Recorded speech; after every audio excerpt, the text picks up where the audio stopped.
Sonic. Hey everyone, just taking a quick 15 seconds to let you know that my new book, The Fitness Mindset, Eat for Energy, Train for Attention, Manage Your Mindset and Reap the Results, which hit the bestseller list within 24 hours of its release, is now available to buy on Amazon. So if you're looking for everything you need to get into incredible shape and the mindset to keep it forever, be sure to check it out. Thanks for listening, and I hope you enjoyed this week's episode.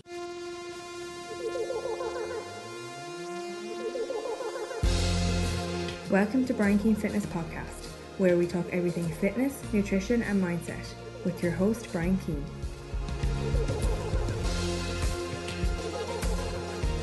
Hey everybody, welcome to another episode of the Brian Keane Fitness Podcast, where we talk everything fitness, nutrition and mindset to help you with your goals. Today's episode is a little bit of a different one. I'm going to split this one into two sections. I was very fortunate in a recent game where I was coaching myself and Robbie Henshaw, who plays international rugby for Ireland. We were coaching the Ireland Amateur Rugby team take on the English Amateur Rugby team, who were coached by Ross Edgley, my friend Ross Edgley, and Dylan Hartley, who plays international rugby for England. So I was very, very fortunate to catch up with my boy Robbie and do an interview with him, talking through everything through training, nutrition, his lifestyle with playing international rugby for Ireland, and the advice that he would have offered his younger self and any rugby players or any sports people in general. He played a lot of GAA underage too. So I'm going to put that at the end of today's episode. So it's going to be a little bit of a different one, and I'm going to use a topic at the start, how to build your body and get better at your sport, and then finish it for the second half with an interview from Ireland Rugby International Robbie Henshaw. So I hope you guys enjoy. Okay, so part one of today's episode, how to build your body and get better at your sport. So for those of you who've been following me a while, my GA Lean Body program, which is probably my flagship program now I've got different variations for different sports, but GA is the bread and butter. It's the sport that I played myself all through the years. I've coached the Galway Miners that got to the All-Ireland final last year doing their fitness programming. I've worked with inter-county teams, senior teams, a lot of inter-county and senior players particularly coming through my programs. And as somebody that traveled the world as a competitive fitness model and a professional bodybuilder doing those, living that lifestyle, I was very, very frustrated when I was 19, 20 in terms of how to build a body composition so that I looked better but also improved my performance on the pitch. One of the frustrating paradoxes that I used to struggle with when I was younger was when I would go to the top strength and conditioning coaches, and I was working with some, because I came up through the underage system with Galway, we were working with some top strength and conditioning coaches, and the same with our club. And they would always tell me that, look, it doesn't matter how you look, it's about improving your performance. And then they'd give me a program that helped me improve my performance. When I would go to competitive bodybuilders or personal trainers, they would tell me the reverse and the opposite. That, look, I don't know how to get your sport any better, but here's how you look better. And then when I would read around the topic, I figured there was nothing out there that was doing that. So effectively, the GA Lean Body program was created off the back of the program I wanted at 22, 23, 24, so that you can look the way you want to look. The GA Bikini program is the same, the female version, where you can look the way you want to look, but actually improve your sport as well. So I'm going to spend today's podcast explaining about how to change your body composition and improve your performance on the pitch so that you get the best of both worlds. So effectively, I'm going to pull out and use my GA Lean Body program as context for a lot of the answers I'm going to use. There's different variations depending on what your sport is, depending on your goals. Your program is going to be completely different if you're a beginner who wants to get faster and bigger for hurling compared to an advanced trainer who's trying to get slimmer, get a six-pack, and build your strength so you can break into your inter-county team or your senior team. So there's different variations of the program. So I've said on the podcast before, and this is irrelevant of sport or whatever it is that your goals are, you should always design your training program and nutritional plan in alignment with whatever your specific goals are. But there are a couple of general tips that most people can apply straight away that I'm going to share in today's episode around training, nutrition, and supplements, and hopefully it provides a lot of value.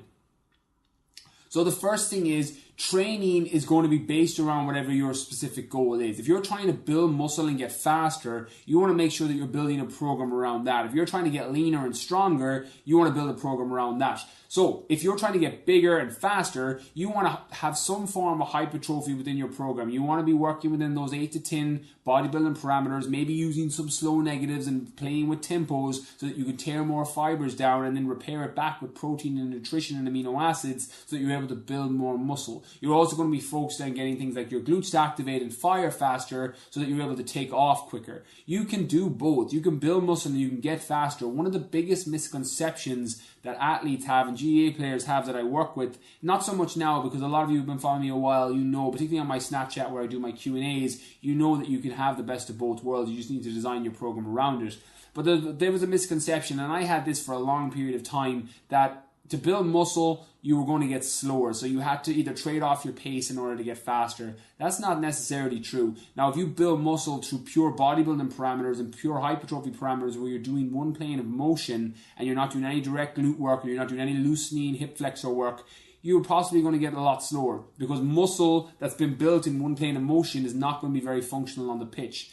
However, if you build muscle the right way with a good nutritional plan, enough calories, enough amino acids to repair the fibers you tear, and then you build in a strength and conditioning aspect so that you're able to get faster, get your glutes activated and firing quicker, and keeping everything loose around your hip flexors and quads so your kinetic chain and everything in that region is loose, then you can definitely do both. You can build muscle and you can get faster at the same time. You just need to make sure that you're doing the right training systems and the right training parameters to do that. The same as if you want to get leaner and stronger. You want to make sure that you're in a slight deficit or you're getting a deficit from your training, so you're not eating too many calories, but you're getting enough protein to repair and keep your metabolism elevated so that doesn't slow down. And then you have a slightly lower rep range in your gym, focusing on compound lifts, your bench press, your squat, some variation of a deadlift depending on the version of the program you may be on or whatever program you're on, and using those compound rows and pull-ups to build more strength in a 6 to possibly 8 rep range parameter, 5x5 in some cases, using a traditional strength parameter workout, and you're building your entire program off the back of whatever your end goal is. So I regularly say on the podcast that you can't hit a target you can't see. So the number one thing is ask yourself, what is it that you're trying to achieve? What is your end goal? Because you can have it all, you just have to make sure that you gear everything towards that. If you want to be bigger and you want abs and you want to be faster and stronger, you can do that, but you have to design your entire training program around it. There's a couple of things that most athletes will benefit from, and I won't go into too much detail on the specifics of each person's goal in today's episode because it may not be relevant to you, but there's a couple of things that come across all the variations of my GA lean body program, and the same in people that are in rugby versions of the program, soccer versions of the program. Things that will support everybody that's in a sport where you're sprinting and you need to be stronger and you need to be able to move faster. Number one is going to be focusing on your compound lifts. So when you focus on your military press, your bench press, your squat, your deadlift to a degree, your dips, your pull-ups or your rows, your compound lifts, your multi-joint movements that are going to recruit more fibers and more muscles to move the weight are going to make you stronger on the pitch, and they're also going to build a bigger frame if you're working within the right rep ranges and you're using your nutrition to refuel after workouts. So I would always base your program, regardless of what your goals are, to get bigger, leaner, or stronger, or a combination of all three, or a combination of other goals.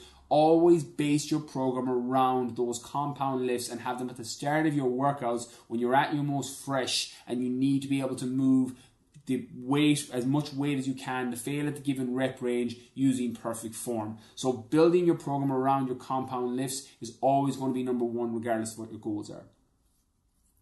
Number two then is to add in some form of strength and conditioning, style, parameters and workouts, movements where you're moving from side to side. You're doing cable chops or dumbbell wood chops, or you're doing a form of plyometrics, or you're doing glute focused reverse lunges or barbell box squats that are going to allow your glutes to activate and fire faster so that you're able to twist, turn and take off quicker on the pitch regardless of what your sport is. So the number two thing is to add in some form of strength and conditioning on top of the compound lifts you're using. You may also add in some hypertrophy parameters. So one of my favorite things that I do in my GA lean body program, and I do this in my own workouts sometimes. If you're following me on Snapchat, I put my workouts up on Snapchat, is I will add in hypertrophy parameters, but I'll do strength and conditioning moves within that. So I'll do a dumbbell wood chop, I'll do a renegade row, and I'll do a box jump, but I'll work within that 8 to 10 rep range parameter, and then I'll do them as a circuit. So you're getting the best of both worlds. You're tearing fibers down in a parameter and in a hypertrophy range that's going to allow you to tear more fibers so that you can build more muscle, assuming you repair pair it with your nutrition, but you're also doing movements that are going to translate onto the pitch and work your body in different angles so that you're not getting stiff and rigid from just doing one plane of motion. So the number 2 tip is to add in some form of strength and conditioning into your program as well. Number 3 then is very much for the people who are looking to get leaner or lose body fat or just change the composition of your body so that you have a harder, more toned physique. And that is adding in some form of metabolic conditioning. My favorite style of metabolic conditioning is effectively where you're getting your heart rate up and you are able to tear a lot of fibers down and also increase your heart rate so that you can burn more calories and lose more body fat faster. One of the reasons it works so well is to get your body using fat as a fuel source. There's a lot of different factors that come into play, and the physiological responses that you'll have, an increase in lipolysis where you release fat from the cells. But the main kind of 2 ways in training, and to keep it simplified, is 1, increasing your heart rate. So when you get your heart rate to 70% or above of its max, and to calculate your maximum heart rate is 220 minus your age. So to get to 70% or above of that number, you're going to be in your quote unquote fat burning zone. The other way is to tear a lot of fibers down so that when you're finish your workout, your body has to use the calories you eat to repair from the workout and can't store it or won't store it or is unlikely to store it as body fat. So they're kind of the 2 main ways in training that you can change your body composition pretty quickly. One of the reasons that people use cardio, traditional cardio, particularly low intensity steady state cardio, is getting your heart rate to 70% or above, which is effectively putting you into your fat burning zone. One of the reasons that people do resistance training, which is weight training or some variation of that, or body weight resistance, is down to tearing more fibers so that you can burn more calories when you rest and when you're sitting at home watching your favorite TV show or listening to your favorite podcast or reading your favorite book. They're kind of the 2 ways. So a lot of the goals comes when you merge them together. And metabolic conditioning, assuming you're using the right movements, is a combination of both. You're effectively getting your heart rate way above 70% or more. You're getting it to that 80-90% rep range, so you're burning more calories during your workout, but you're also working within ranges that are going to tear more fibers down. So you're doing your variations of your push-ups with 20-25 reps, you're doing bodyweight squats or reverse lunges, you're doing box jumps, you're doing some variation of a glute exercise in a higher rep range that burns like crazy. So you're hitting it from the best and you're getting it from the best of both worlds. You're elevating your heart rates to burn more calories and you're tearing more fibers so you burn more calories while you rest. Metabolic conditioning is an incredible way of doing this. So what I would advise, again, there's loads of different variations of my programs and loads that you'll see online, I'm sure, but a simple one is starting point, pick 2 exercises like a bodyweight squat and push-ups, do 25 reps of both, 4 rounds, fast as you can, keep in perfect form throughout. That's a nice metabolic conditioning workout that you can add to the end of your any session, and it's going to get your heart rate up, it's going to tear more fibers, it's also going to make you a little bit stronger because you're working for your own bodyweight resistance. So that is the last thing I would add in terms of your training. After your training then is going to be your nutrition. So again, it's all about reverse engineering whatever your end goal is. Always have a nutritional plan based off your specific goals. If you're trying to build muscle, you need to go into a calorie surplus. If you're trying to lose body fat, you need to go into a calorie deficit. If you're trying to maintain and just drop body fat, you might want to be around your maintenance, give or take 200 or 300 calories either side, and then using your training program to get you into a deficit. Always use your nutrition based off whatever your specific goals are. The truth is, it's hard to recommend a one-size-fits-all with nutrition because everyone is very, very different. I have different recipes that I use with different people that I'm working with coming through my programs. I have different food sources, different kinds of carb loads and glycogen store loads that people do the day before games, different carb cycling systems depending on each person's goals. But there is one trial and true method that will definitely help any athlete listening. And that is making sure that you're basing your entire nutritional plan around whole, real foods that gives your body energy, and then making sure you're keeping your carbohydrates high before your big games so that you're keeping your glycogen stores full and you're never going into a game basically running off a half-empty tank of gas. So using real whole foods, the foods that give you energy, your processed foods, your microwavable foods, bin those as much as you can as an athlete because they're not going to support you in terms of increasing your energy levels, and they're not going to give you all the vitamins and minerals that your body needs in order to perform at your best. Your carbohydrate load then the day before is very much down to however your body digests them and what your goals are. If you're a hurler trying to build a lot of muscle, or you're a footballer trying to lose a lot of body fat, your carb intake is going to be completely different the day before a game. But the one thing that holds true is you want to make sure you load up your glycogen stores. Your glycogen, your carb load, is effectively like your petrol or diesel or your gas for your car. You don't want to go on a massively long car journey with a half empty tank of gas. You want to fill it up before you go anywhere. And glycogen and carb loads are effectively the same. So you'll hear even in Robbie's interview where he talks about his carb load before big international games. So we'll give you a little bit of context on what foods he uses there. And that's going to come down to personal preference on whether you use simple sugars, complex carbohydrates, or a combination of both. And then it's going to be down to figuring out your best system and then doubling down on that. But the one thing that I would advise is experiment with the different carb sources you use and then double down on the best ones. I know myself, sweet potato and basmati rice are my best carb load foods. When I used to compete, when I used to play GAA, when I was playing consistently, when I was playing any sport, them foods always worked best for me. But you may find that new potatoes or baby new potatoes and brown rice is your best food, or quinoa and couscous. You may find that you've got different carb sources that give you more energy and work better for you. So experiment with them, factor them into your nutritional plan the day before a game, and then obviously make sure you're balancing out the other macros, balancing out the other calories, so that you're ready to rock coming into your game on a Saturday or Sunday, and you're not going into it with a half empty tank of gas, so that you're able to perform at your absolute best. Okay, so that's everything from the training and nutrition part of part 1 of this episode. So hopefully you took a lot of value in terms of how to change your body composition, how to improve your performance on the pitch, so you get the best of both worlds. So now I am delighted to introduce my guest, Robbie Henshaw, who plays international rugby for Ireland. He is one of the stars of the Ireland international team, an athlete, a background in GAA, who's now one of the number 1 rugby players in the country, and probably in the world if Ireland can keep going the way they're going with world rankings. So a massive thank you for Robbie for coming on. And if you're a GAA player or a soccer fan or a rugby fan or whatever your sport is, hopefully you'll get a lot of value from what Robbie's talking about. So without further ado, here is Robbie Henshaw. Robbie, talk us through, what does your week look like before a big game in terms of training, in terms of how you eat? What does your actual week look like before your biggest games? Yeah, well, before the biggest games, I always on a Sunday evening or an early Monday morning, I'd always sit down and just jot down like a plan in terms of the week, building up to an international or a big European game.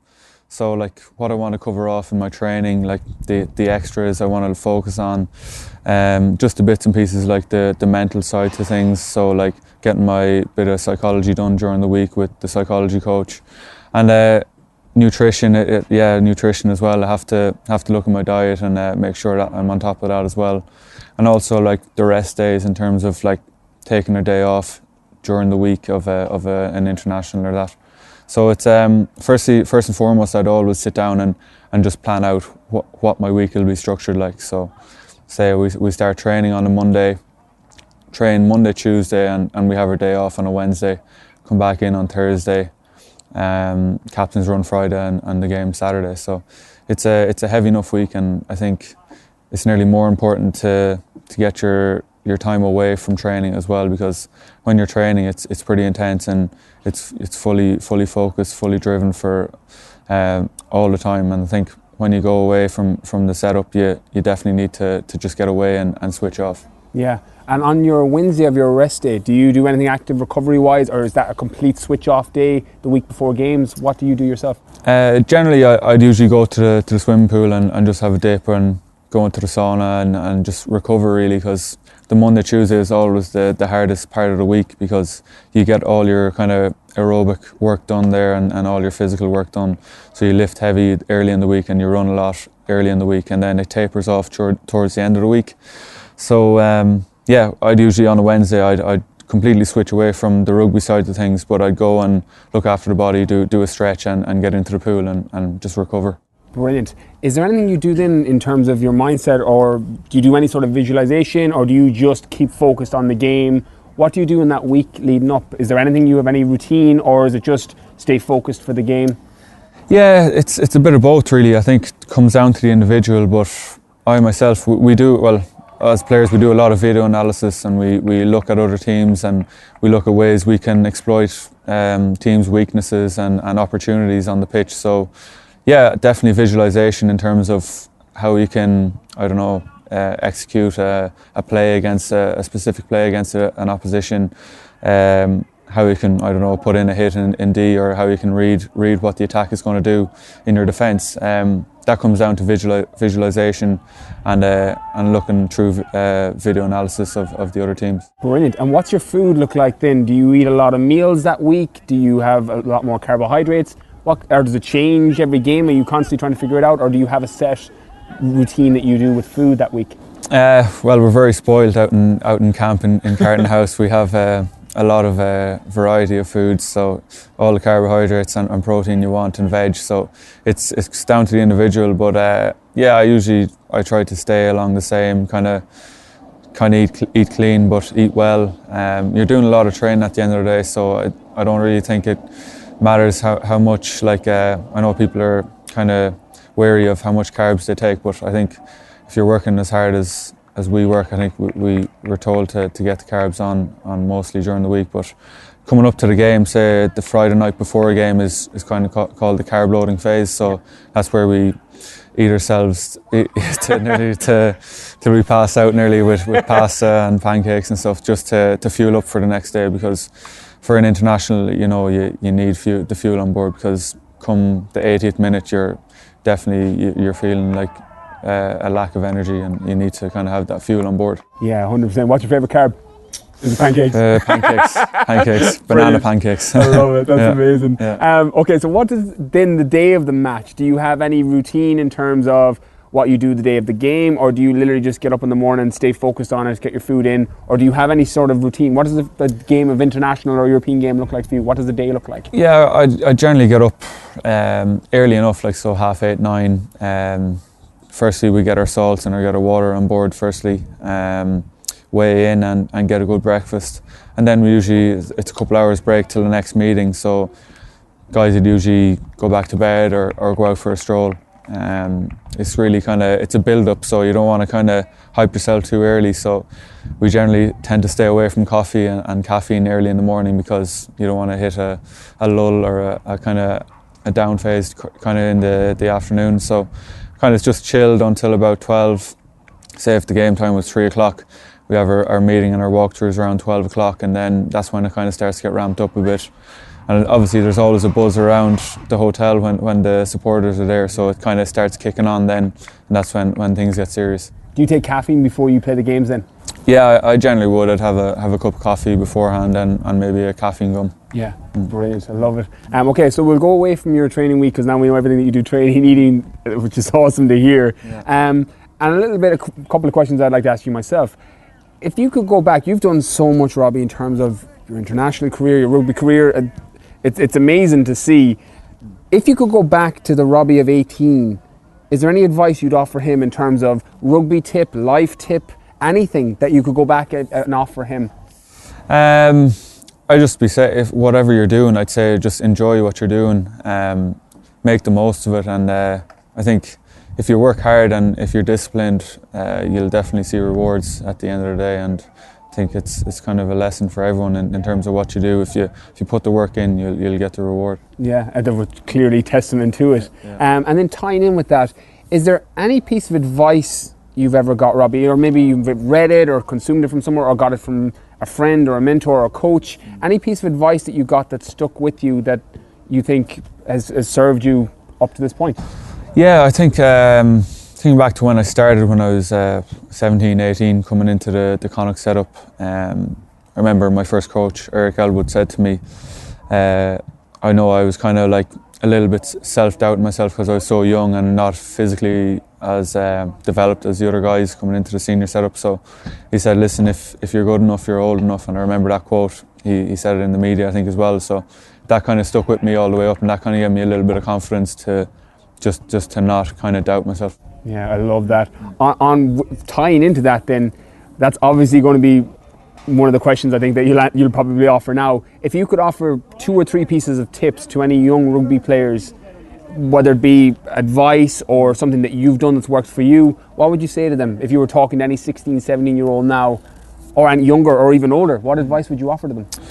I'd say, yeah, just enjoy playing rugby. It's an unbelievable sport.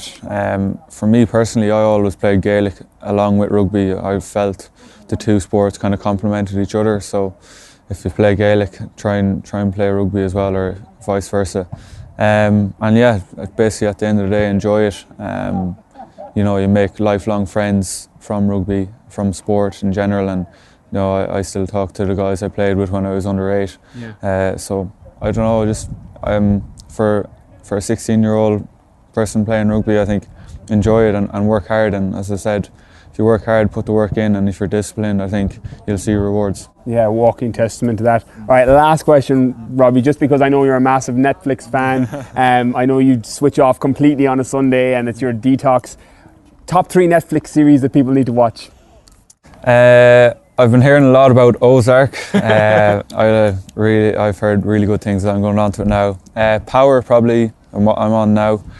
And let me see. I'm not sure if it's on Netflix, but Stranger Things. Okay. I watched before, it's class, and Stranger Things 2 is coming out as well. So that's 100% on that one. Yeah. So, Robbie, thank you so much. Awesome interview. I think people are going to get so much value from this. Thank you so much. Thanks very much. Cheers.